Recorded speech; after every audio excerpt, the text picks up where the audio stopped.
ఒకటి నార్ల వెంకటేశ్వరరావు గారి 113వ జయంతి సందర్భం 1908 డిసెంబర్ 1వ తేదీన ఆయన జబల్పూర్లో జన్మించారు. ఆ సమయంలో వారి కుటుంబం అక్కడ ఉంది. తర్వాత ఆయన 4-5 ఏళ్ళు వయసు ఉన్న సమయంలో వాళ్ళ సొంత ఊరు అంటే గుడివాడ బందరు వెళ్ళే మధ్య ఉండే ఊర్లో వారు ఉన్నారు, మంగళూరు.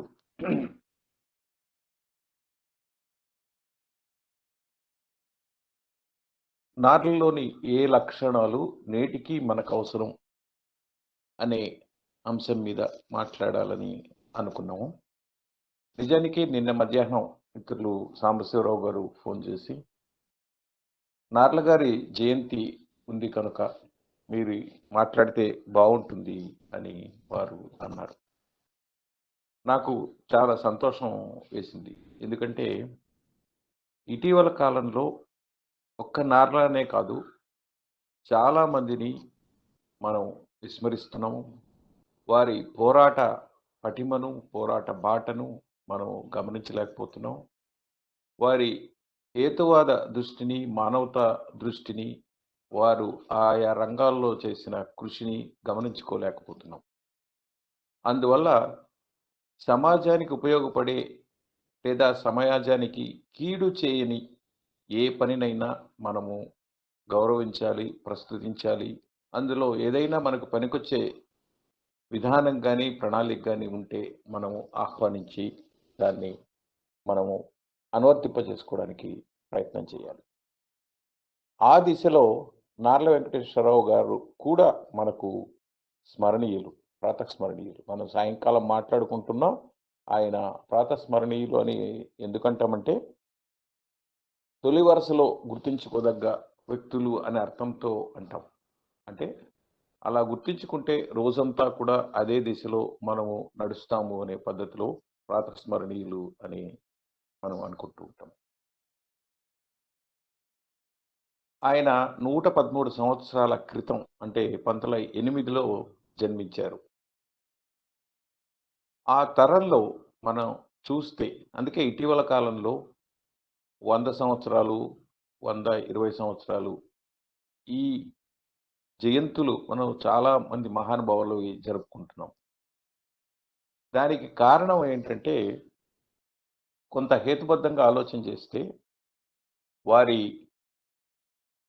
బాల్యం ఎటువంటి పద్ధతిలో గడిచింది. ఉదాహరణకి నార్ల గారి జీవితాన్ని తీసుకుంటే ఆయన 8లో జన్మించారు. అంటే ఆయనకు 10-12 ఏళ్ళు వయసు వచ్చేటప్పటికి, అంటే 1920 మొదటి ప్రపంచ యుద్ధం ముగిసింది. భారతదేశంలో అప్పటికి కాంగ్రెస్ పార్టీ ఏర్పడి స్వతంత్ర పోరాటం కోసం 3.5 దశాబ్దం అయినా గాంధీ ఒక 3-4 సంవత్సరాలు అయి ఉంటుంది. నిజానికి అసలైన పోరాటం మనం 17 నుంచో 18 నుంచో 19 నుంచో అని మనం అనుకుంటూ ఉంటాం. ఆ లెక్కనే 30 ఏళ్ళు పోరాడితే భారతదేశానికి స్వాతంత్రం వచ్చింది అని కూడా మనం అనుకుంటూ ఉంటాం.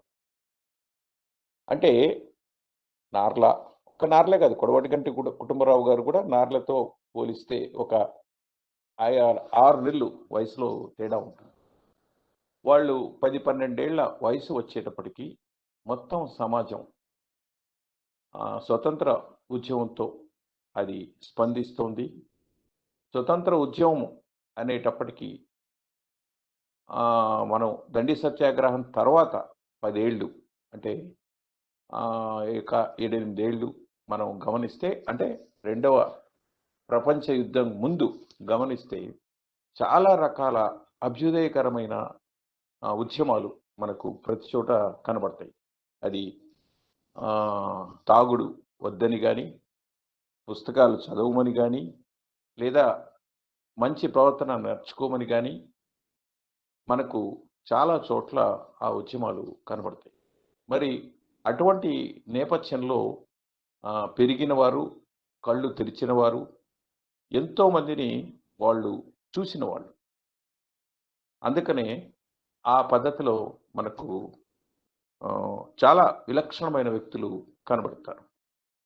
ఉదాహరణకి సునీత్ కుమార్ చటర్జీ అనే ఒక పెద్దాయన ఓ మాట అన్నారు. ఏంటంటే, రవీంద్రనాథ్ ఠాగూర్ దృష్టిలో నలుగురు భారతీయులు ధీరోదాత్తులు. ఆ నలుగురు ఎవరంటే రాణా ప్రతాప్, ఛత్రపతి శివాజీ, రాజా రామ్మోహన్ రాయ్, ఈశ్వర్ చంద్ర విద్యాసాగర్. రాణా ప్రతాప్, ఛత్రపతి శివాజీ, రాజా రామ్మోహన్ రాయ్, ఈశ్వర్ చంద్ర విద్యాసాగర్. ఈ నలుగురు భారతీయులు రవీంద్రనాథ్ ఠాగూర్ దృష్టిలో ధీరోదాత్తులు. అయితే సునీత్ కుమార్ చటర్జీ ఈయన దీని తర్వాత ఏమంటారంటే, నార్ల వెంకటేశ్వరరావు గారి వీరేశలింగం మోనోగ్రాఫ్ చదివి ఉంటే ఎవరు? రవీంద్రనాథ్ ఠాగూర్. అంటే రవీంద్రనాథ్ ఠాగూర్ చదివే అవకాశం లేదు. చదివి ఉంటే ఆ నలుగురి పేర్లకు వీరేశలింగం పేరును ఠాగూరు తప్పక జతపరిచి ఉండేవారు అని సునీత్ కుమార్ చటర్జీ అన్నారు. అంటే వీరేశలింగం గారి మోనోగ్రాఫ్ సాహిత్య అకాడమీకి మోనోగ్రాఫ్ రాశారు. ఆ మోనోగ్రాఫ్ ఇంగ్లీష్లో రాశారు, తెలుగులో కాదు. ఎంత గొప్పగా ఉత్కృష్టంగా ఉంది అంటే, దాన్ని చదివి ఉంటే ఠాగూర్ ఆ నలుగురి పేర్లతో పాటు వీరేశలింగాన్ని జతపరిచి ఉంటారు అని సునీత్ కుమార్ చటర్జీ అంటారు. ఆ స్థాయిలో ఇప్పటికీ తెలుగు వాళ్ళు, తెలంగాణ, ఆంధ్ర అనే విషయాలు పక్కన పెడదాము, మొత్తం తెలుగు వాళ్ళు నార్ల గారిని దాదాపు మర్చిపోయారేమో అని అనిపిస్తూ ఉంటుంది. కేవలం ఈ హేతువాదం, మానవతావాదం దీనికి సంబంధించిన కొందరు వ్యక్తులు మాత్రం అప్పుడప్పుడు మన మానవ వికాస వేదిక వంటి వారు అప్పుడప్పుడు ఆయన్ని గుర్తు చేసుకుంటూ ఉంటారు. మన పొరుగునే ఉన్న కర్ణాటక రాష్ట్రంలో నార్ల గారికి మేధావిగా చాలా గొప్ప పేరుంది. ఎందుకంటే ఆయన భగవద్గీత మీద రాసిన వ్యాసాలు కానీ, లేదా ఆయన రాసిన నాటకాలు కానీ, నాటకాలు కాదు నాటికలు చాలా గొప్ప పేరు ఉన్నాయి. ఇప్పుడు వీరేశలింగం గురించి మీకు ప్రస్తావించారు. ఆయన ముగ్గురు మన తెలుగు వాళ్ళ గురించి 3 గొప్ప పుస్తకాలు రాశారు. ఒకటి వేమన, రెండవది వీరేశలింగం, మూడవది గురజాడ. ఈ 3 పుస్తకాలు విశేషమైన పరిశోధన చేసి ఆయన వెలువరించారు. ఆ పరిశోధన చూస్తే ఈ మధ్య ఒక మిత్రుడు వీరేశలింగం సైన్స్ రచనల మీద మాట్లాడమని నాతో కోరారు.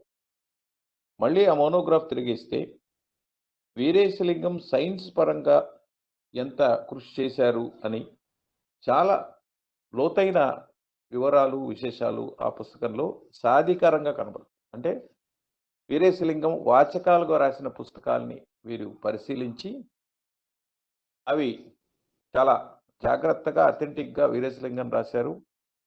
అప్పటికి ఫోటోలు దొరికేది చాలా కష్టంగా ఉండేది. వాటికి సంబంధించిన సామాగ్రిని బయట దేశాల నుంచి కూడా తెప్పించి పుస్తకాలు ప్రచురించారు అని రాస్తారు.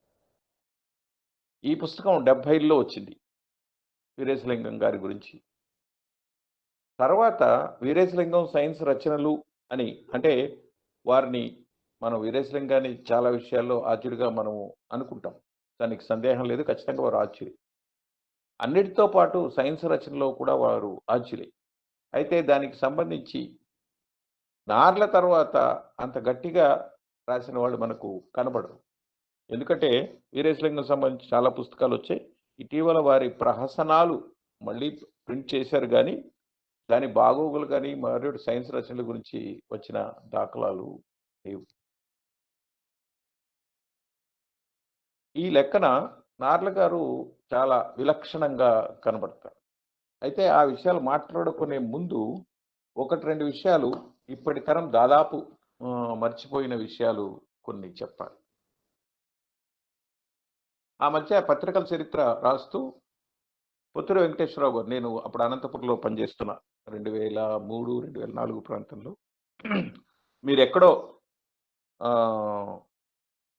నార్ల స్వతంత్ర ఉద్యమంలో పాల్గొన్నట్టు రాశారు. ఆ సమాచారం ఏమైనా మీరు ఇవ్వగలరా అని వారు చెప్పారు.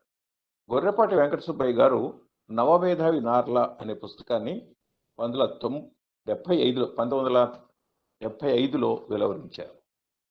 ఆ పుస్తకంలో మనం తొలి పేజీల్లోనే చూస్తే 26, 27 ఆ పేజీల్లో మనకు కనబడుతుంది.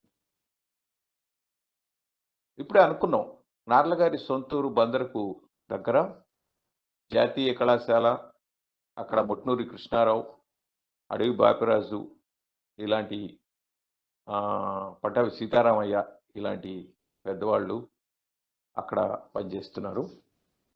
పట్టాభి సీతారామయ్య గారు జన్మభూమి అనే ఇంగ్లీష్ పత్రికను ఆయన నిర్వహించేవాడు.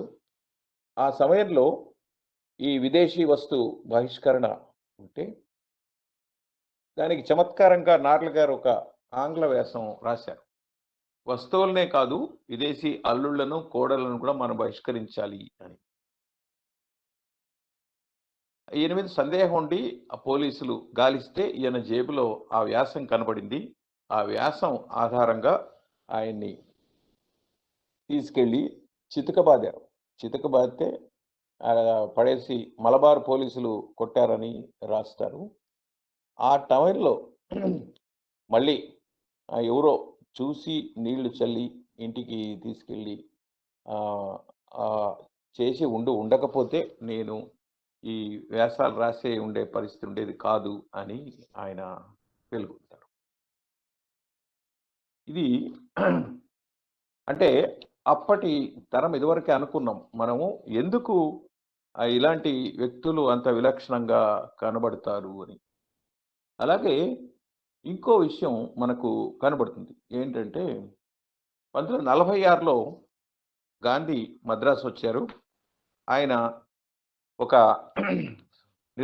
సమావేశాన్ని నిర్వహించారు పత్రికా సంపాదకులకి.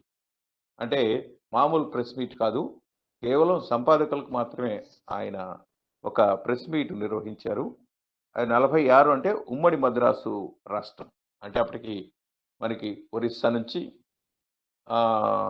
దక్షిణ భారతదేశంలో చాలా ప్రాంతం మద్రాసు ప్రెసిడెన్సీగా పిలువబడింది.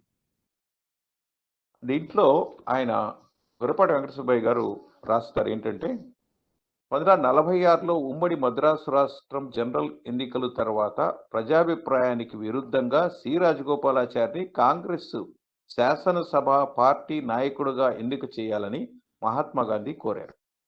అప్పుడు మద్రాసులో ఉన్న పత్రికా సంపాదకులందరిలో నార్ల ఒక్కరే గాంధీ అభిప్రాయానికి వ్యతిరేకత ప్రకటించారు. ప్రజాభిప్రాయాన్ని కాదని, వారి అభిప్రాయానికి విరుద్ధమైన వ్యక్తిని ప్రజాప్రతినిధిగా నియమించే అధికారం గాంధీకి లేదని నిస్సంకోచంగా ఆయన ధారావాహిక వ్యాసాలు రాశారు. ఇది ఆయన ఈ విషయాలు మనము మరీ లోతుగా వెళ్ళి చూస్తే తప్ప ఇప్పటి తరానికి దాదాపు తెలియకపోవచ్చు, తెలిసిన వాళ్ళు మర్చిపోయి ఉండవచ్చు. అది ఈ పరిస్థితి. ఇప్పుడు ఆయన్ని కీర్తించడానికి నేను ఇక్కడ రాలేదు, ఎవరిని కీర్తించాల్సిన అవసరం లేదు.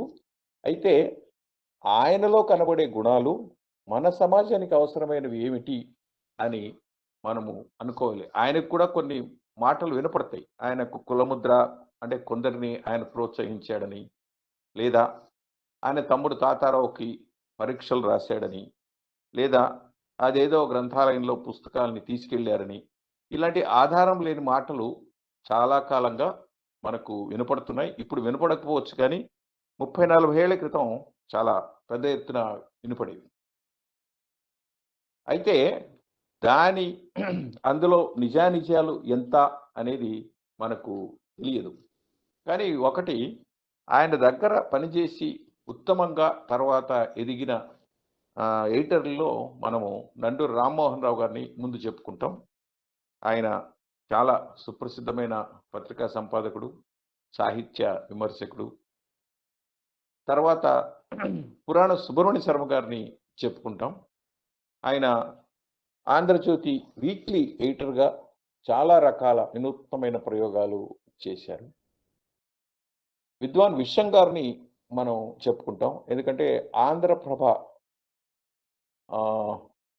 52లో మొదలైనప్పుడు ఆంధ్రప్రభ వీక్లీ విద్వాన్ విశ్వం గారు ఎగ్జిక్యూటివ్ ఎడిటర్‌గా ఆయన వీక్లీకి పదవి బాధ్యతలు స్వీకరించారు. నార్ల గారు వీక్లీకి, డైలీకి ఎడిటర్‌గా ఉండేవారు. దాదాపు ప్రణాళిక మాత్రం విద్వాన్ విశ్వం ప్రణాళిక నార్ల వెంకటేశ్వరరావు ఇస్తే విద్వాన్ విశ్వం దాన్ని అమలు పరిచారు తొలి దశలో. అంటే ఆ పత్రికని రూపుదిద్దడం. అలాగే తుర్లపాటి కుటుంబరావు గారు జ్యోచిత్ర అనే సినిమా వారపత్రికకి ఎడిటర్‌గా ఉండేవాడు. చాలామంది రాజకీయ నాయకుల ప్రొఫైల్స్ రచయితగా మనకు కుటుంబరావు గారు చాలా పరిచయం ఉంది. ఆయన వార్తల్లో వ్యక్తి. అంటే ఒక వ్యక్తి 1-2 రోజుల్లో అంటే మనకి వార్తల్లో కనపడగానే వారి జీవిత విశేషాలు ఆయన రాస్తుంటారు. నార్ల వెంకటేశ్వరరావు శిష్యులుగా చలామణిలో ఉండి నండూరి రామ్మోహన్ రావు, విద్వాన్ విశ్వం, పురాణ సుబ్రహ్మణ్య శర్మ, తుర్లపాటి కుటుంబరావు గారు. వీరెవరు ఆయన మెరిట్ చూసే ఎంకరేజ్ చేశారు తప్ప ఆయన మరో రకంగా కాదు అని చాలా స్పష్టంగా కనబడుతుంది. ఉదాహరణకి 1951లో కిన్నెర అనే పత్రికలో విద్వాన్ విశ్వం గారు ఒక మాట రాశారు. ఏంటంటే ఆయన పుస్తక సమీక్ష చేస్తూ నార్ల పుస్తకాన్ని ఆయన కిన్నెరలో సమీక్ష చేశారు. ఆ సమీక్ష ఎట్లా సాగుతుందంటే అది 1951 జూన్, పత్రిక పేరు కిన్నెర. నార్ల గారి మాటామంతి, పిచ్చాపాటి వ్యాసాల గురించి రాస్తూ వీటిలో అక్కడక్కడ 1-2 చెవి కాట్టే చక్కని సవ్వడి ఇవ్వని మాటలున్నవి. ఇలాంటివి కాదు, ఇవి మాత్రమే తస్కరణ విద్య, కతకాయించి రోతగించుకోకుండా ముక్కోళ్ల వెంట నీళ్లు, ఊసరవెల్లి క్షేత్రాలు రెండో ముద్రణలో తొలగిస్తారనుకుంటాను. అలాగే క్షణక్షణం పెచ్చు పెరిగే అసహనంతో కళ్ళు కాయలు కాచేట్లు ఎంతగా ఎదురుతెన్నులు చూస్తుంది అనే వాక్యంలో అసహనం అతకదు. ఎవరి బాగునైనా చూచి ఓర్వలేకపోవడమే అసహనంగా రూఢి అయింది. ఇందులో గమనించవలసింది అసహనం రూఢి అయింది. ఇది విద్వాన్ విశ్వం గారు కిన్నెర అనే పత్రికలో 1951 జూన్లో నార్ల గారిని విమర్శిస్తూ ఒక పత్రికా సమీక్ష రాసి రెండవ ప్రచురణలో వాటిని మీరు పరిహరించుకోండి అని చెప్తున్నాడు. ఇక్కడ ఊసరవెల్లి క్షేత్రాలు అనే మాట చెవికి హాయిగా లేదు.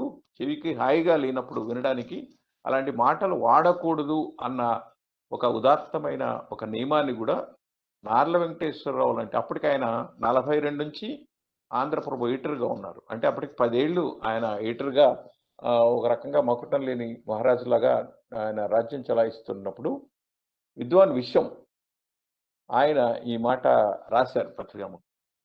తమాషా ఏంటంటే ఈ సంఘటన జరిగిన 6-7 నెలల లోపే విద్వాన్ విశ్వం గారు ఆంధ్రప్రభ వీక్లీ ఎడిటర్‌గా నార్ల గారి దగ్గరే చేరారు.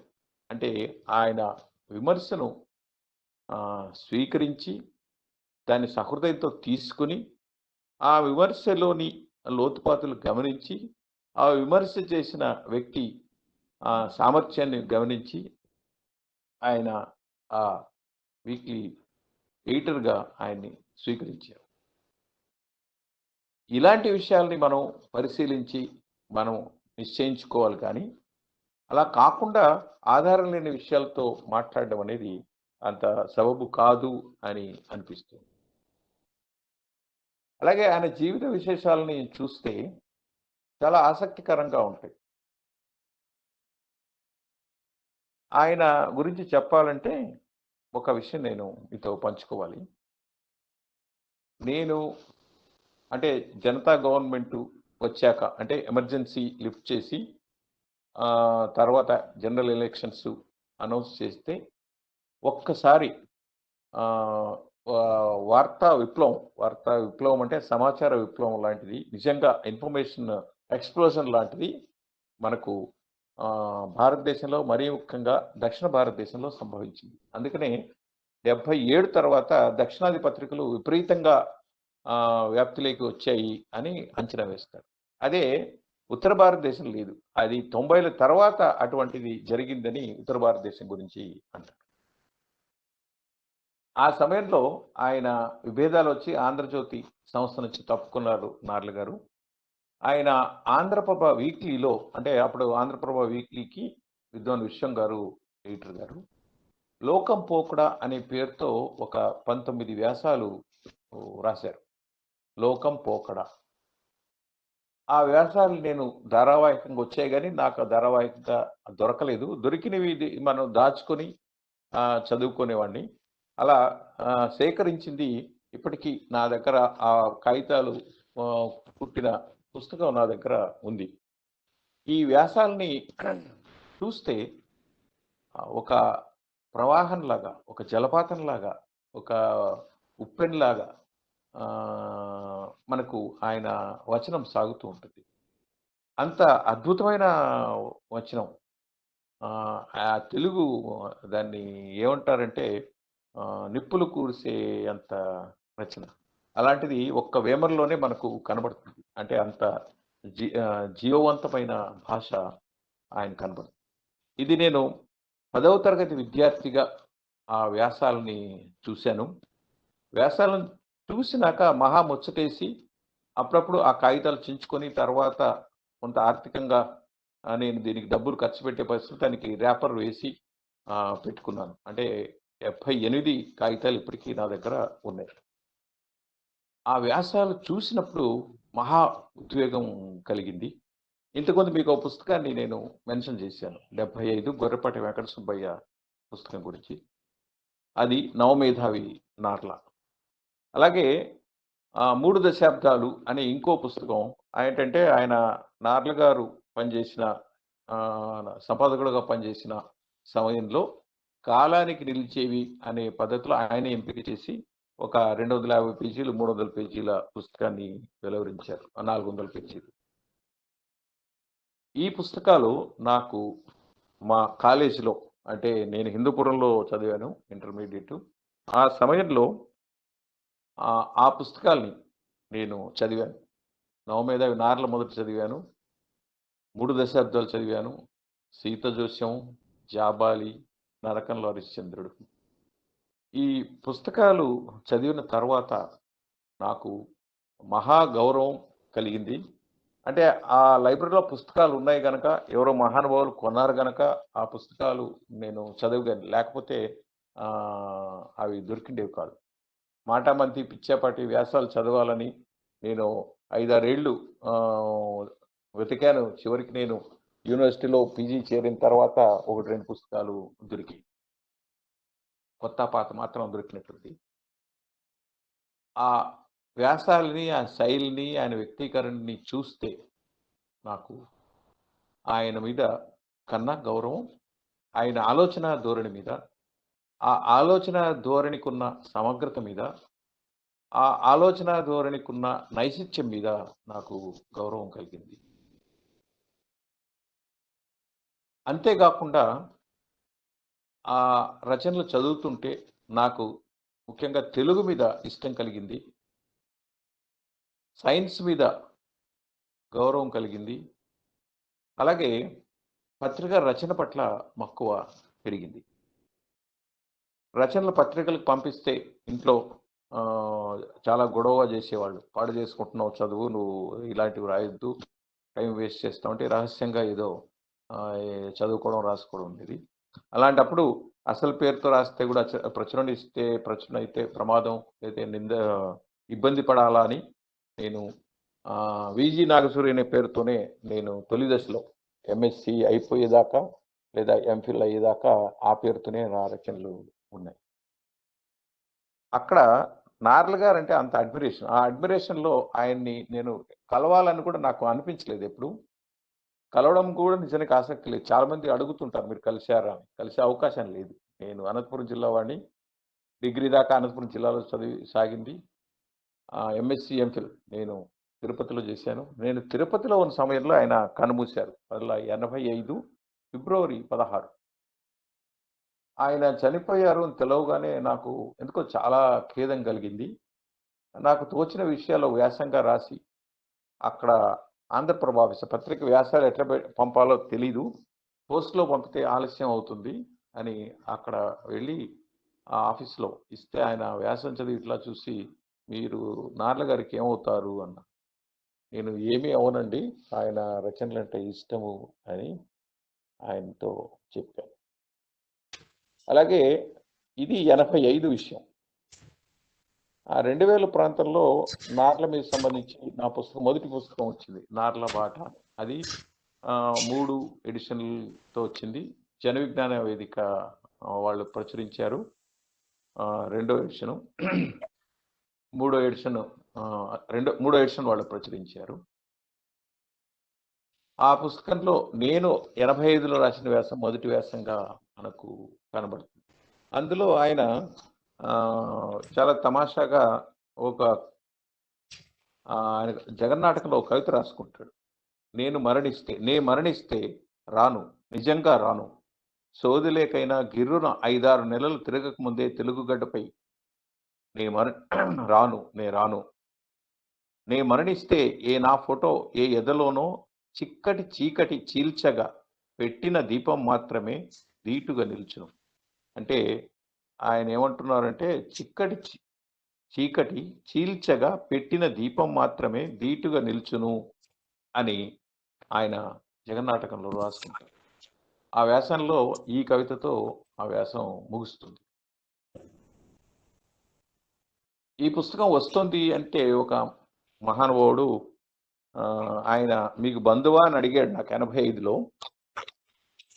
15 ఏళ్లకి మన సమాజం ఎంత ప్రగతి సాధించిందంటే మీ కులం ఏంటి అని ఆ ఎడిటర్ గారు నన్ను అడిగారు. అప్పుడేమో మీరు బంధువులా అన్నట్టు ఈయన అంటే ఆయన అడిగినతను రిపోర్టరు. ఈ ప్రశ్న అడిగినతను అప్పటికి నేను ఆల్ ఇండియా రేడియోలో 10-12 ఏళ్ళు ఉద్యోగం చేస్తున్న అధికారిని.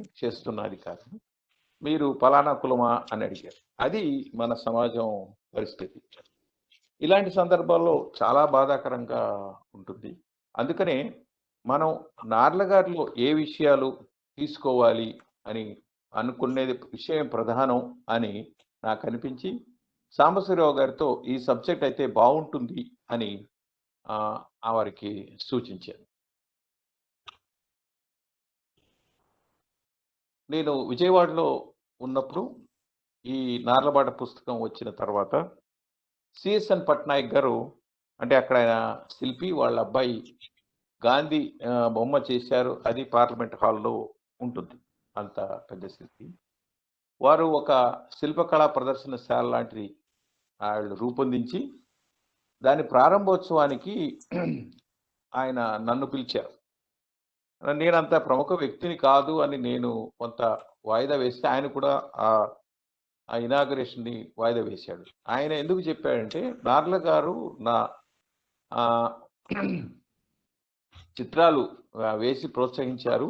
అందుకనే నార్ల గారిని ఇష్టపడే మీరు ఈ కార్యక్రమానికి వస్తే బాగుంటుంది అని వారు పిలిచారు. అది ఆ సభలోనే నార్ల గారి మొత్తం రచనలు వస్తే బాగుంటుంది అనే ప్రతిపాదన జరిగింది. దాని తర్వాత అవి 12 వాల్యూమ్స్‌గా వచ్చాయి. అందులో 5 వాల్యూమ్స్ ఇంగ్లీష్‌లో ఉంటే 7 వాల్యూమ్స్ తెలుగులో ఉంటాయి. మొత్తం 12 వాల్యూమ్స్ ఒక్కొక్కటి 400 పేజీలు 450 పేజీలు ఉన్న రచనలు మనకు వచ్చాయి. ఆ సమావేశంలో కడియాల రామ్మోహన్ రాయ్ గారు మాట్లాడారు. తర్వాత నేను మాట్లాడాను. ఆయన నార్ల గారి సార్వకాలికమైన విషయాల్ని మనము తీసుకుంటే ఏ ఉదాహరణకి ఆయన ఎంత పాండిత్యం, ఎంత అధ్యయనం చేస్తారు అనేది చూస్తే జూలై 22న 1969 మానవ విజయం అనే ఎడిటోరియల్ రాశారు. నిజానికి ఎవరైనా కుర్రాళ్ళు ఇంతకుముందు పృథ్వీ నన్ను పరిచయం చేస్తూ ప్రసంగించారు. ఆ ఏజ్ గ్రూప్ వాళ్ళు దీన్ని బైహార్ట్ చేసి వాళ్ళు ఎక్కడైనా ప్రజెంట్ చేయొచ్చు. ఎందుకంటే దానవీర సూరంగంలో రామారావు డైలాగుల్లాగా ఇవి నేనంత వాచకంలో నేనంత దిట్టను కాను. ఆనాడు జీవించి ఉంటే ఈ తలంపుతో ఎందరు ఎన్నిసార్లు ఎంతగా నిట్టూర్చలేదు. సుమేరియన్లో అక్షరాలకు తొలి రూపం దిద్దినప్పుడు, బాబిలోనియన్లు ఒకదానికంటే మహోన్నతంగా మరొక జిగురతను నిర్మించినప్పుడు, వేద ఋషులు యజ్ఞవాటికల్లో రుక్కులు రచించినప్పుడు, హమురాబి ప్రథమ ధర్మశాస్త్రాన్ని ప్రకటించినప్పుడు, రామ్సేన్ ది గ్రేట్ గుహాలయాలు అబూషంబెల్లో తొలిపించినప్పుడు, గౌతమ బుద్ధుడు ధర్మచక్ర ప్రవర్తనను ప్రారంభించినప్పుడు, సోక్రటీస్ ఏథెన్స్ వీధుల్లో యువక బృందంతో తాత్విక చర్చలు కొనసాగించినప్పుడు,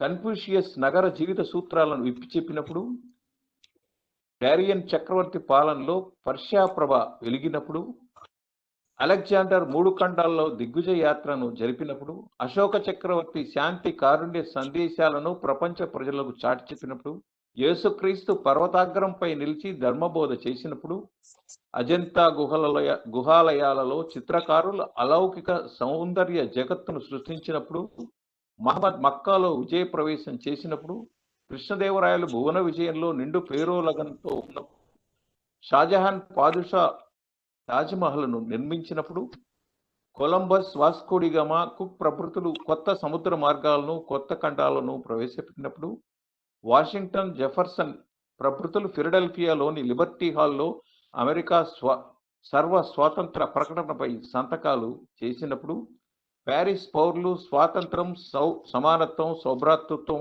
అనే నినాదాలతో బ్యాస్టలీని నేలమట్టం చేసినప్పుడు, మైకేల్ ఫ్యారడే విద్యుత్ శక్తి కనిపెట్టినప్పుడు, ప్రపంచాన్ని కుదిపివేసిన 11 రోజులు విప్లవ నాయకుడుగా లెనిన్ క్రెమ్లిన్లో పాదం పెట్టినప్పుడు, గాంధీ ఉప్పు సత్యాగ్రహానికై సబర్మతి నుంచి దండికి ప్రయాణమైనప్పుడు, ఇట్టి అనేక చారిత్రక సన్నివేశాల్లో తాము జీవించి ఉండలేదని ఎందరు ఎన్నిసార్లు ఎంతగా నిట్టూర్చలేదు. ఆ సన్నివేశాల్లో తమకు ప్రత్యేకించి అభిమానమైన పాత్రమైన వాటిని తలుచుకొని ఆనాడు జీవించి ఉన్న వారిదే అదృష్టమని ఎంతగా నిట్టూర్చలేదు అని ఆయన అంటారు. ఇది సందర్భం ఏంటంటే, చంద్రమండలంపై మనిషి కాలు పెట్టిన సందర్భంలో ఆయన ఈ విషయాన్ని రాస్తారు. అంటే మొత్తం ప్రపంచ చరిత్రని ఆయన మనకు ఒక ఎడిటోరియల్ ప్రారంభంలో మనకు అద్భుతంగా పరిచయం చేస్తారు. ఇది నేను కేవలం మొదటి పేరాను మాత్రమే చదివాను. అలాగే అన్నమయ్య గురించి ఆయన రాసినప్పుడు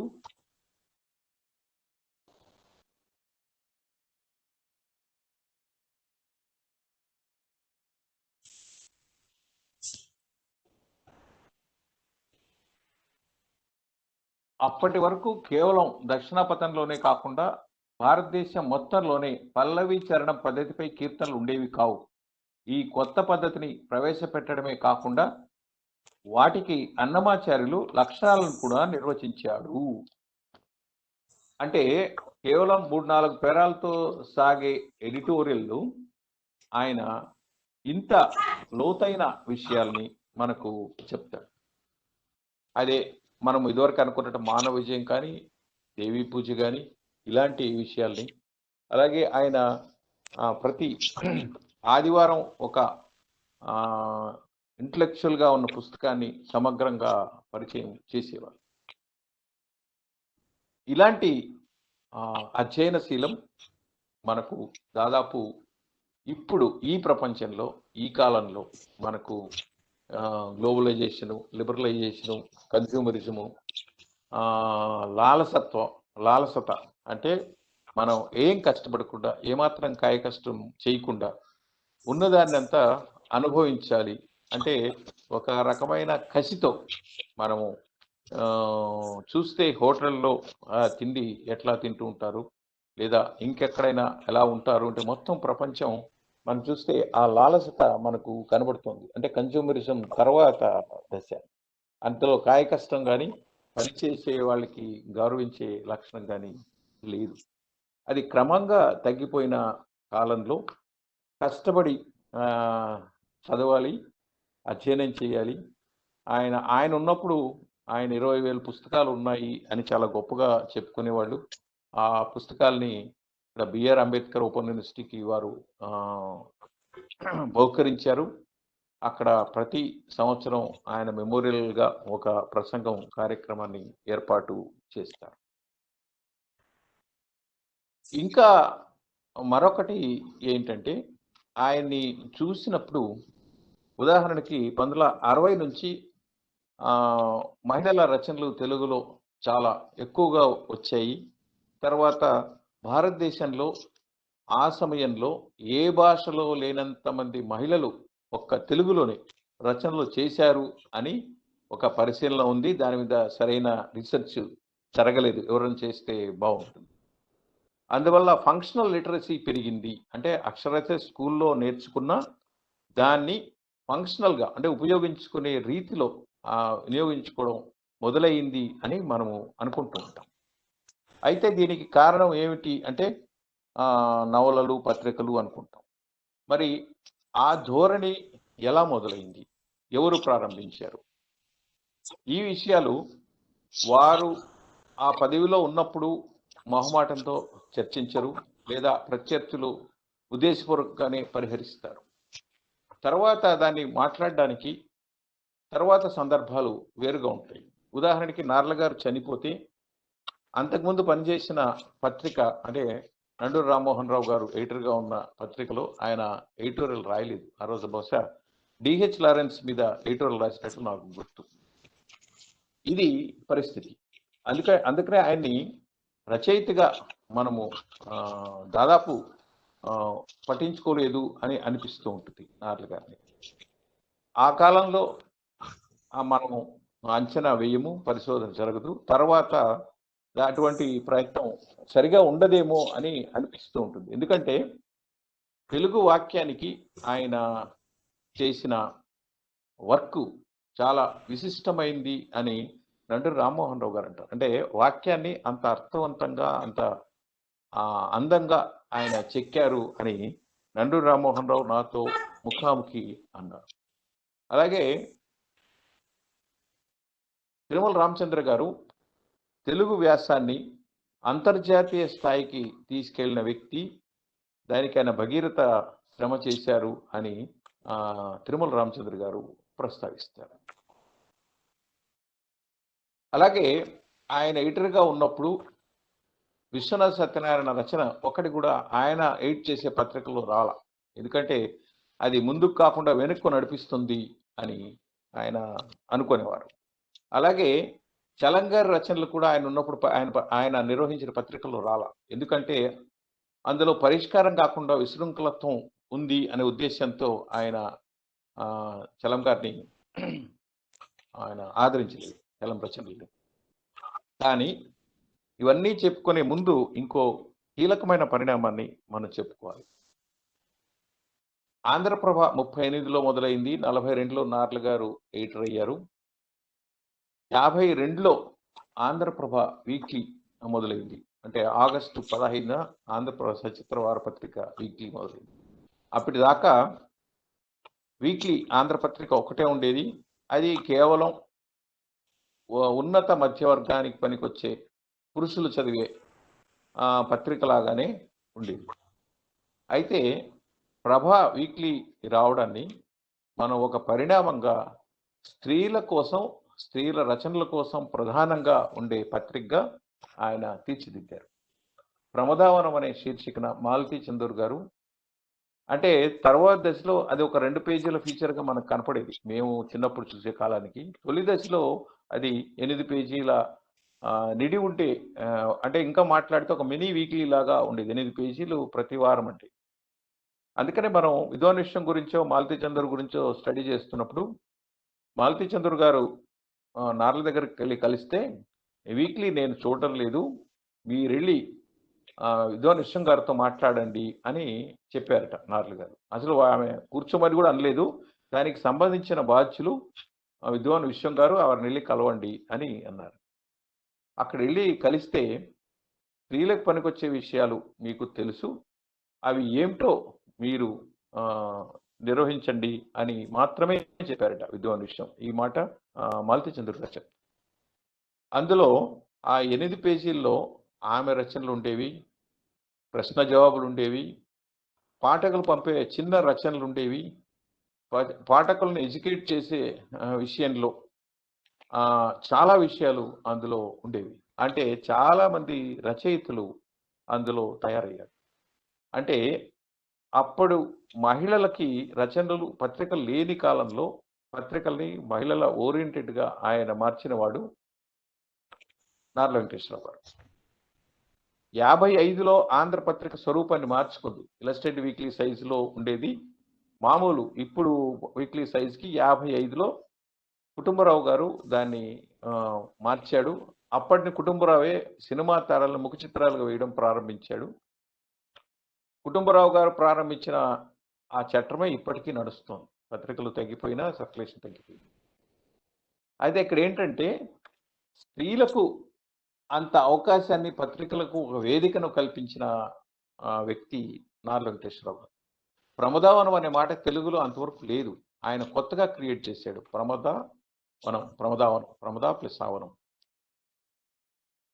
తర్వాత ఆ పద్ధతిలోనే ఆంధ్రపత్రిక స్వరూపాన్ని మార్చుకుంది.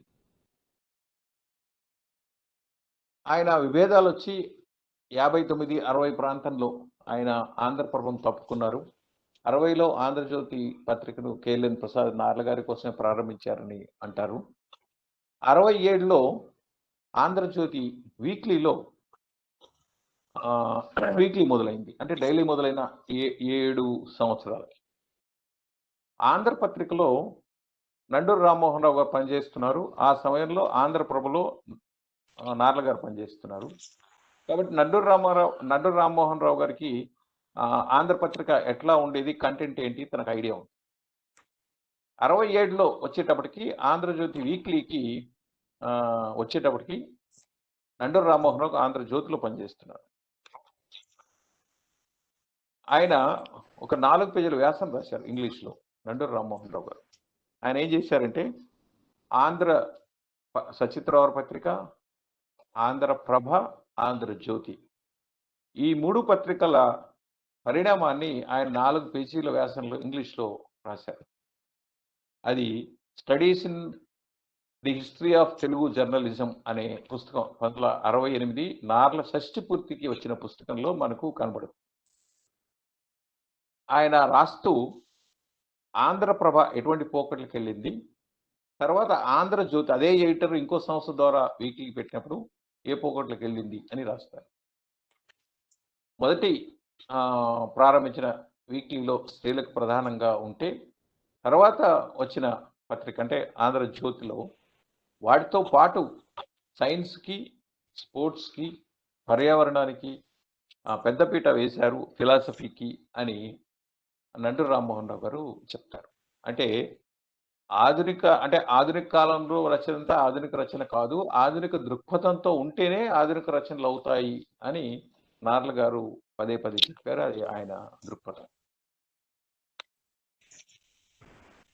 శివాజీరావు గారు, శివాజీరావు గారు పర్యావరణం అనే మాట అప్పటికి రాలేదు. ఆయన వ్యాసం రాయమని విషావరణం అనే మాట నార్ల గారు వాడారు, తనకు సూచించారు అని ఆయన ఒక 10 ఏళ్ల క్రితం నాతో ముఖాముఖి చెప్పారు. విషావరణం అంటే తర్వాత కాలంలో ఆ మాటలు పర్యావరణ సమస్య వచ్చినాక ప్రాచుర్యంలోకి వచ్చాయి. కానీ అంతకు ముందు ఆ విషయాన్ని దృష్టి పెట్టి రెండవ ప్రపంచ యుద్ధం తర్వాత ప్రపంచవ్యాప్తంగా సైన్స్ రచనల పట్ల, సైన్స్ జర్నలిజం పట్ల ధోరణి మొదలైతే దాన్ని గమనించి తెలుగులో కూడా తీసుకొచ్చిన వ్యక్తి నార్ల గారు. అందుకనే వారి రచనల్లో, జీవితంలో ఉన్న కొత్తదనాన్ని మనము గమనించాలి. ఆయన దృష్టిలో పాత కొత్తల మేలుకలయిక మనకు కనబడుతుంది. అంటే పాతదంతా తిరస్కరించాలి, కొత్తదంతా ఆహ్వానించాలి. అంటే ఇంతకుముందు అనుకున్నాం విశ్వనాథ సత్యనారాయణ చలం గురించి. అంటే పనికొచ్చేది పాతదన్నా స్వీకరించాలి, పనికిరాంది కొత్తదైనా తిరస్కరించాలి అనే పద్ధతిలో ఆయన చాలా ప్రఖ్యాతమైన రచనలు. ఇప్పుడు నండూరు రామ్మోహన్ రావు గారు అనగానే మనకు విశ్వదర్శనం, నరావతారం, విశ్వరూపం ఇలాంటివి మనకు వస్తాయి. విశ్వరూపం ఏంటంటే భౌతిక ప్రపంచాన్ని, భౌతిక సృష్టిని వివరించే రచన విశ్వరూపం. నిజానికి విశ్వరూపము, నరావతారం అనే పేర్లు నార్ల గారే పెట్టారు అని ఆయన రాసుకుంటారు ముందు మాటలు. ఏంటంటే మనకు విశ్వరూపం అప్పుడు దాకా అంటే ఏ పురాణ సంబంధమైంది మనకు ఉండేది, అంటే మొత్తం ప్రపంచం అనే అర్థం. కానీ ఇక్కడ విశ్వరూపం అంటే దాంట్లో ఆయన ఫిజికల్ సైన్స్లో మనం ఇప్పుడు చదువుకునే ఎలిమెంటరీ విషయాలన్నీ కూడా నండూరు రామ్మోహన్ రావు గారు ధారావాహిక అందులో రాశారు. అలాగే నరావతారం అంటే మనం పౌరాణికంగా ఏదో చెప్తూ ఉంటాము. ఇక్కడ అలా కాకుండా పరిణామవాదాన్ని, అంటే సృష్టిలో మనిషి క్రమంగా ఎలా పరిణమించాడు అనే విషయాల్ని వివరించే రీతిలో ఆయన ఆ పేర్లు నరావతారం అనే శీర్షికను ఆయన ఇచ్చారని మనకు నండూరు రామ్మోహన్ రావు గారు చెప్తారు. అంటే నార్ల గారిలో మనకు అధ్యయనశీలం ఉంది, ఆధునిక దృక్పథం ఉంది, పాత కొత్తల మేలుకలయిక వాదం ఉంది, ప్రయోగ దృష్టి ఉంది, సమగ్రమైన దృష్టి ఉంది. నిజానికి ఆయన పాటించిన బాణి మనకు మనము అందుకోలేదేమో, రచయితగా ఆయన చేసిన కృషిని పూర్తిగా విస్మరించామేమో అని కూడా అనిపిస్తుంది. ఇప్పుడు అనుకున్నాం వాక్యానికి ఆయన చేసిన కాంట్రిబ్యూషన్ ఏంటి, వ్యాసానికి ఆయన చేసిన కాంట్రిబ్యూషన్ ఏంటి. కానీ నాటిక, ఏకాంకిక అనే ప్రక్రియకు ఆయన చేసిన కాంట్రిబ్యూషన్ చాలా విశిష్టమైంది. కొత్తగడ్డ అనే ఏకాంకికల సంపుటి అది ప్రపంచ నాటక సాహిత్యాన్ని అధ్యయనం చేసి పూర్తి ప్రయోగ దృష్టితో వెలువరించిన ఏకాంకికల సముదాయం కొత్తగడ్డ. అందులో శకున పక్షి అనే ఒక నాటిక ఆకాశవాణి విజయవాడ కేంద్రంలో చాలా కాలం కింద రికార్డ్ చేయబడింది. అప్పుడప్పుడు అది వినిపిస్తూ ఉంటారు కూడా. అందులో ప్రతి డైలాగు ఒక సామెతగా మనకు మొత్తం డైలాగులు అన్నీ సామెతలే కనబడతాయి. అంత చక్కగా ఆయన స్ఫూర్తి, అంటే ఐడియా అక్కడ తీసుకున్నాడే మొత్తం ఆయన క్రియేట్ చేశారు. అదే పద్ధతిలో నడుస్తూ ఉంటుంది. ఇది ఒకటి. సీత జోస్యము, నరకంలో హరిశ్చంద్రుడు, జాబాలి, ద్రౌపది ఇలాంటి రచనలు ఇంకో కోవకు చెందినవి. అవి కొంత ప్రఖ్యాతమైనవి కనుక వాటి గురించి నేను చెప్పక్కర్లా. అలాగే ఇంకో విశిష్టమైన రచన నవయుగాల బాట నార్ల మాట. ఆయన తొలి దశలో వాస్తవము నార్ల వారి మాట అని ఆంధ్రప్రభ వీక్లీలో పనిచేసే కాలంలో రాశారు. వాస్తవము నార్ల వారి మాట. ఆ మాటను తీసి ఆయన దృక్పథంలో మార్పు వచ్చింది కనుక ఆయన నవయుగాల బాట నార్ల బాట అనే పద్ధతిలో ఆయన రాశారు. ఆయన ఎన్ని అద్భుతమైన మాటలు చెప్తారంటే, ఆయన మొత్తం వేమన స్ఫూర్తితో ఏల ఎప్పుడెవ్వడు ఇత్యాది ప్రశ్నలే పశువు నుండి వేరుపరిచ నరుని, ప్రశ్నతోడే నరుడు పరిణామమందెను. మర్కటమ్ము నుండి తర్కశక్తి ఒకటి వేరు చేసే నరుని విభుత కూర్చే, మర్కటమ్ము మిగులు తర్కమ్ము వీడగా, చందమామ చేతి కంద లేదను చింత సశైవము తోడ సమసిపోయే, దిక్తటాలు చేర తెరచాపలెత్తించు నావిగాల బాట నార్ల మాట. అంటే ప్రశ్న కావాలి అని అంటూ నిలిచి నీళ్లు తాగా నీళ్లు కారు బ్రతుకు, పరుగులెత్తబోయి పాలు త్రాగా, పరుగు నుండి పుట్టే నరుని నాగరికత, ఇదే పద్ధతిలో ఆయన అద్భుతమైన పద్యాలు చాలా గొప్పగా ఆయన చెప్తారు. అణుయుగమ్మునందు అడుగుపెట్టి నరుడు రాతి యుగము నాటి రీతి వీడడు. అణుయుగమ్మునందు అడుగుపెట్టి నరుడు రాతి యుగపు నాటి రీతి వీడడు. నడత మారకున్న నరుడెట్ల మారురా. భూతలమ్ము నెల్ల బూది చేయగలుగు ఆయుధమ్ము లిప్పుట అధికమౌట. సైన్సు తప్పు కాదు సంగమ్ము తప్పురా. ఈ పద్ధతిలో ఆయన చెప్తారు. ఇంకోటి చూడండి, గుడులు 100 ఒక గుటక గంజికి సాటి, గుడులు 1000 ఒక్క బడికి సాటి, గుడులు 1,00,000 ఒక్క గుండెకాయకు సాటి అని ఆయన ఎంత విలక్షణంగా నరుడు నరుడు కాక కరుణామయుడు కాదు, నరుడు నరుడు కాక సురుడు కాడు, నరుడు నరుడు కాక చరితార్థుడు కాడు అని ఇది చాలా విలక్షణంగా రాళ్లపల్లి అంతకృష్ణ శర్మ గారు నార్ల గారి పద్యాన్ని ప్రశంసిస్తూ వేమనను అనుకరించి అంత గొప్పగా సక్సెస్ సాధించిన ఇంకో రచయిత తెలుగులో లేరు అని అంటారు. అలాగే ఈ ప్రసంగం మొదట్లో మీకు చెప్పాను, వీరేశలింగం గురించి, ఆయన రచన, వేమన గురించి, గురజాడ గురించి, ఇంగ్లీష్లో ఆయన చేసిన రచనలు. నార్ల తర్వాత అంత దార్శనిక దృష్టితో, అంత సాధికారంగా, అది ఒక ఇంగ్లీష్ రచయిత రాసిన పద్ధతిలో మనకు ఆ పుస్తకాలు కనబడతాయి. ఇవి వేమన, వీరేశలింగం, గురజాడ. అందులో చూస్తే ప్రతి చాప్టర్ కొటేషన్తో మొదలవుతుంది. ఆ కొటేషన్ ఇంకో ఇంగ్లీష్ రచయిత నుంచి తీసుకుంటాడు. నేరుగా సంబంధం ఉండదు. బట్ ఎసెన్స్, ఆ చాప్టర్లో ఉన్న ఎసెన్స్ అంతా ఆ 1-2 లైన్లో కనబడే కొటేషన్లో మనకు కనబడుతుంది. కనుక మనం నార్ల గారిలో, నార్ల అంటే మనకు విగ్రహం లాగానో ఒక దేవుడి లాగానో దండ వేసే సందర్భంగానో మనం తీసుకోక్కర్లేదు. ఆయనలాగానే అధ్యయనం చేద్దాము. ఆ అధ్యయనానికి నైశిత్యం ఉండాలి, సమగ్రత ఉండాలి, ముందు చూపు ఉండాలి. పాత అవసరమైతే స్వీకరించాలి, కొత్త పనికి రాకపోతే పరిహరించాలి అనే పద్ధతిలో ఆయన్ని మనము తీసుకోవాలి. ఆ నైశిత్యం గురించి 1-2 విషయాలు చెప్పి ఈ ప్రసంగాన్ని నేను ముగిస్తాను. ఉదాహరణకి చిన్నయేశ్వరుడి గురించి చాలా మంది చాలా మాట్లాడుతూ ఉంటారు. ఒక చోట నార్ల గారు అంటారు ఏంటంటే, కామాలు, ఫుల్ స్టాప్లు, ఇన్నోటెడ్ కామాస్, ఎక్స్క్లమేటరీ మార్క్స్ ఇలాంటివన్నీ కూడా మనకు భారతదేశపు సాంప్రదాయం కాదు. వాటిని ఆకళింపు చేసుకొని మొట్టమొదటిసారి తెలుగులో సమగ్రంగా అర్థవంతంగా ప్రవేశపెట్టిన వ్యక్తి చిన్నయసూరి. అది నీతి చంద్రికలో మనం చూడొచ్చు అని నార్ల గారు చెప్తారు. మనకు నచ్చకపోతే ఖండిద్దాం. అదే సమయంలో ఏమైనా అర్థవంతమన్న విషయాలుంటే మనము తీసుకుందాం.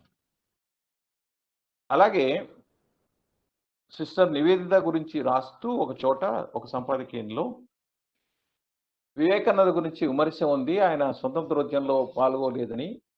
అయితే సిస్టర్ నివేదిత చాలా మంది స్వతంత్ర అజ్ఞాతంగా పోరాడుతున్న విప్లవ వీరులకు ఆమె ఆశ్రయం ఇచ్చింది. అది వివేకానంద ఆదర్శాలకు విభిన్నమైంది కాదు. ఇది ఒక్కటి చాలు ఆయన మీద ఉన్న విమర్శను మనం పూర్వపక్షం చేయడానికి. అంటే ఆయన కొత్త సమాచారాన్ని లోతుగా విశ్లేషించి ఆయన చెప్పడం. అలాగే ఉదాహరణకి ఒక చోట 55లో అనుకుంటా ఆయన మేము మా పరాజయం అని ఒక ఎడిటోరియల్ రాశాడు. 71లో ఆయన మేము ఫలానా పార్టీకి ఎన్నికల్లో సపోర్ట్ చేశాము, అయితే మా తప్పని తేలింది, అందుకని ఆయన మేము మా పరాజయం అని చాలా చక్కగా, జాగ్రత్తగా, ధైర్యంగా ఎడిటోరియల్ రాశాడు. అంత పాండిత్యం కానీ ధైర్యం కానీ లేని ఈ కాలంలో నంగనాచితనము, అవకాశవాదం, పటాటోపము, ఆర్భాటం పెచ్చు పెరుగుతున్న ఈ సమయంలో నార్ల నుంచి ఏమైనా పనికొచ్చే విషయాలు మనం స్ఫూర్తిగా తీసుకోవాల్సిన అవసరం ఉంది. స్ఫూర్తిగా తీసుకోవడం అంటే ప్రసంగాలు చేయడం కాకుండా, ఎంతో కొంత జీవితంలో మనం పాటిస్తేనే దానికి అర్థవంతంగా ఉంటుంది. ఆ తరం వాళ్ళందరి మీద మనకెందుకు గౌరవం ఉంది అంటే, వాళ్ళలో చిత్తశుద్ధి చాలా రెట్లు ఉంది. ఇప్పుడు మనకు ప్రతిభ ఉంది, మేధస్సు ఉంది, సౌకర్యాలున్నాయి. అయితే మనకున్న చిత్తశుద్ధి చాలా కలుషితమై ఉంది. అదే అసలు సమస్య. కాబట్టి వాళ్ళలో ఉన్న లోపాలని మనం పట్టించుకోక్కర్లేదు. ఎందుకంటే చరిత్రను మనం సానుభూతిగా తీసుకొని మనం మంచినే మనం స్వీకరించాలి. వర్తమానాన్నయితే కటువుగా మనము తీసుకోవాలి, విమర్శించాలి. ఎందుకంటే ఆ వ్యక్తి ఉంటాడు గనక మనం సరిదిద్దుకునే అవకాశం ఉంటుంది. ఇది రామ్ మనోహర్ లోహియా అంటారు. ఇటువంటి దృష్టితో మనము నడవాల్సిన అవసరం ఉంది. ఇలాగా నార్ల గారి గురించి బోలెడు విషయాలు చెప్పుకోవచ్చు. నాకు ఒక రోజు వ్యవధి ఇచ్చినా నాకు చాలా ఇష్టంగానే ఈ విషయాలు నేను మాట్లాడాను. ఆయన్ని అనుకరించి తర్వాత ఏమాత్రం అనుకరించని విషయాలు అంటే ఉదాహరణకి ఆయన 50 ఏళ్ళప్పుడు ఒక సంచిక వచ్చింది.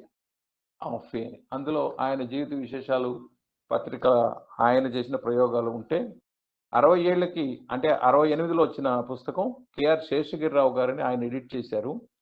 Studies in the history of Telugu journalism. ఇంతకుముందు నటు రామ్మోహన్ రావు గారి వ్యాసం గురించి ప్రస్తావించారు. ఆ వ్యాసం ఈ పుస్తకంలోనే ఉంది. తరువాత తెలుగు జర్నలిజంలో ఇటువంటి ప్రయోగం అస్సలు జరగల. Studies in the history of Telugu journalism అంటే 1968 దాకా తెలుగు జర్నలిజంలో ఎటువంటి ప్రయోగాలు జరిగాయి, ఎటువంటి చరిత్ర సృష్టించబడింది, ఎటువంటి లోపాలున్నాయి అని ఒక స్టేటస్‌ని వెరిఫై చేసుకునే ప్రయోగం అప్పుడు ఈ పుస్తకంలో మనకు కనబడుతుంది.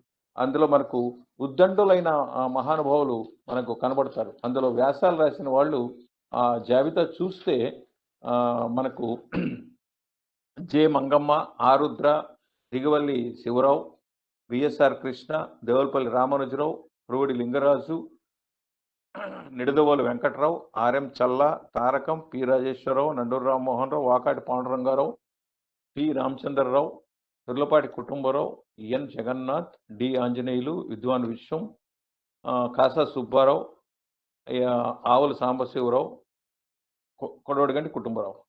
వీళ్ళు ఆ జర్నలిజం చరిత్రని, పోకడల్ని వాళ్ళు రాశారు. నార్ల గారి తర్వాత చాలామంది ఎడిటర్లు వచ్చారు. చాలా పత్రికలు వచ్చాయి.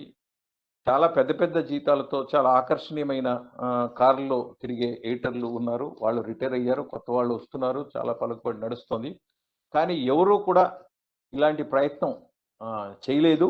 అసలు ఇప్పటి తరానికి ఎడిటర్లకి ఇలాంటి ప్రయోగం జరిగింది అని తెలుసని కూడా అనుకోని పరిస్థితి. కేవలం యూనివర్సిటీల్లో తెలుగు ఆంధ్రప్రదేశ్, తెలంగాణలో ఉన్న యూనివర్సిటీ పిల్లలు వాళ్ళు ఇంగ్లీష్‌లో ఈ పరీక్షలు రాయాలి గనక ఇది ఒక్క పుస్తకం అడపాదడపా చర్చింపబడుతూ ఉంటుంది తప్ప ఎక్కడ కనబడదు. ఇలాంటి ప్రయత్నం ఎందుకు చేయకూడదు? ఇది తెలుగులోనా చేయవచ్చు, ఇంగ్లీష్‌లో అయినా చేయొచ్చు. ఎంతో కొంత వర్క్ జరిగితే తర్వాత భాష తర్వాత ఉంటుంది. కాబట్టి చాలా విషయాలు మనం చేయొచ్చు. అయితే ఈ విషయాలు ప్రస్తావించే అవకాశం కల్పించిన మానవ వికాస వేదిక మిత్రులకు, సాంబశివరావు గారికి, మూర్తి గారికి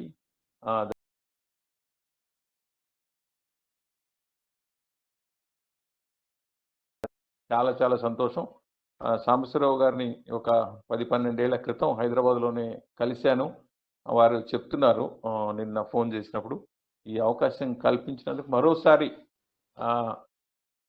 నార్ల పట్ల నాకున్న అర్థవంతమైన మక్కువ గురించి మీకు చెప్పడానికి, మీతో ప్రస్తావించుకోవడానికి అవకాశం కలిగించిన మానవ వికాస వేదిక మిత్రులందరికీ ధన్యవాదాలు తెలియజేస్తూ సెలవు తీసుకుంటాను. నమస్కారం.